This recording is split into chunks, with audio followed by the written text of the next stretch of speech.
হাদিসে শবে বরাত নামে কোনো শব্দ নাই। একদল এটাকে নিয়ে এত বেশি বাড়াবাড়ি করছে যে এটাকে একদম লাইলাতুল কদরের উপরে নিয়ে চলে যাচ্ছে।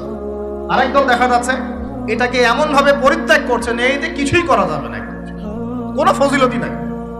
এখন আসলে মধ্যম পন্থা কি, মাঝখানে আমরা কি করবো তা জানার দরকার আছে কি নাই? অনেক হাদিসের অনেক আলোচনা, প্রায় 40-50 পৃষ্ঠার বই, সব আলোচনা তো মাহফিলে করা সম্ভব না। আমি সারমর্মটুকু বলি। সারমর্ম কি? হাদিসের শবে বরাত নামে কোনো শব্দ নাই। এক নাম্বার কথা কি নাই ভাই? শবে বরাত নামে কোনো শব্দ নাই। আছে লাইলাতুন নিসফু মিনাশ শাবান, শাবান মাসের মধ্য রজনী। শাবান মাসের মধ্য রজনী।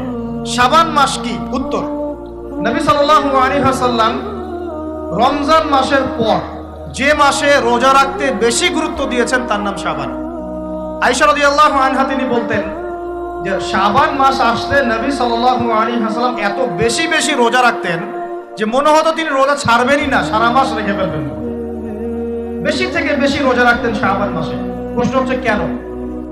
উত্তর, এমনিতে এই মাসটা বরকতময় এবং এই মাসে আল্লাহ পাক তার রহমতে বিপুল সংখ্যক মানুষকে জাহান্নাম থেকে মুক্তি দান করেন। সুবহানাল্লাহ। নবী সাল্লাল্লাহু আলাইহি ওয়াসাল্লাম এই মাসকে তাজিম করতেন।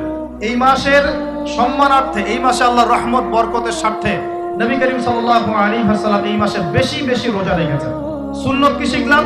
শাবান মাসে বেশি বেশি রোজা রাখা সুন্নত। আরেকটা হাদিস মাথায় নিয়ে না, আজকে সারা ওয়াজ ভুলে গেলে এই ওয়াজটা ভুলেন না। কি হাদিস? নবীজি বলছেন,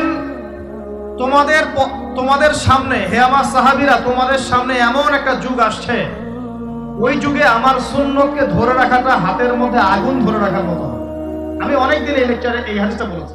ওই যুগে যদি তোমরা আমার একটা সুন্নতকে জীবিত করতে পারো, সমাজে একটা সুন্নত মরে গেছে ওটাকে আবার জীবিত করতে পারো, তাহলে 50 জন শহীদ সাহাবীর নেকি পাবেন। আপনি 50 জন শহীদ সাহাবীর নেকি পাবেন যখন চলমান সমাজে একটা